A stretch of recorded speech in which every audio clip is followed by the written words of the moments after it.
एक कथा बहुत ही प्यारी जो तीसरी कथा है ओशो की, कि बकरी कभी नहीं पालनी चाहिए।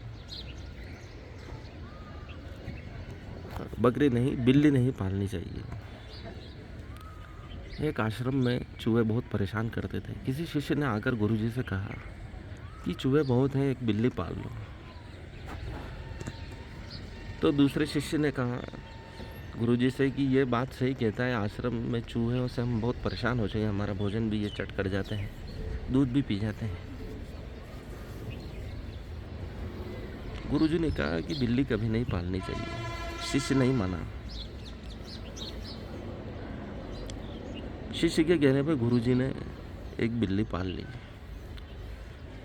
बिल्ली पालते ही चूहे समाप्त हो गए, लेकिन बिल्ली को दूध चाहिए। तो उसी शिष्य ने आकर कहा गुरुजी, बिल्ली ने चूहे समाप्त कर दिए, लेकिन बिल्ली को भी भोजन की आवश्यकता होती है, हमें एक गाय पाल लेनी चाहिए।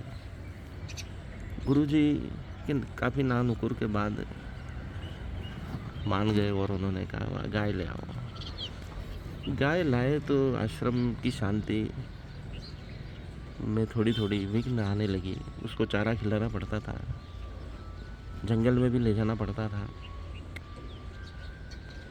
तो गुरुजी बहुत परेशान हो गए। वो ध्यान साधना बराबर नहीं कर पाते थे। गाय का ध्यान भी उन्हें ही रखना पड़ता था। शिष्य अपना काम करते थे, ज्ञानार्जन करते थे। तो दूसरे शिष्यों ने कहा कि गुरुजी आप अकेले हैं, गाय का ध्यान भी रखना पड़ता है और आपको समय कम मिलता है, तो क्यों न एक गुरु माता हम ले आए जो गाय का भी ध्यान रखेगी और आपके लिए भोजन पानी की व्यवस्था भी कर देगी। गुरुजी काफ़ी नानुकुर के बाद तैयार हो गए और गुरु माता आई जो गाय को तो पालती थी, लेकिन गुरुजी से लड़ाई झगड़ा भी करने लग गई। उसकी भी और नई आवश्यकताएं होती थी जो गुरुजी को पूरी करनी पड़ती थी। गुरुजी और अधिक परेशान हो गए। गुरुजी ने शिष्य को आकर कहा, देखो मैंने शुरू से ही कहा था बिल्ली नहीं पालना चाहिए। एक बिल्ली के आने से कितनी नई चीज़ों को लाना पड़ा और हम और अधिक परेशान हो गए।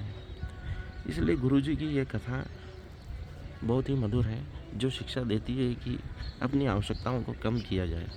यदि हम एक चीज़ लाते हैं तो दूसरी नई समस्या उत्पन्न हो जाती है, और उसकी पूर्ति के लिए नई चीज़ लाते हैं तो तीसरी समस्या उत्पन्न हो जाती है। ऐसे समस्याओं की श्रृंखला बढ़ती ही जाती है। इसलिए कहा गया है कि बिल्ली कभी नहीं पालनी चाहिए।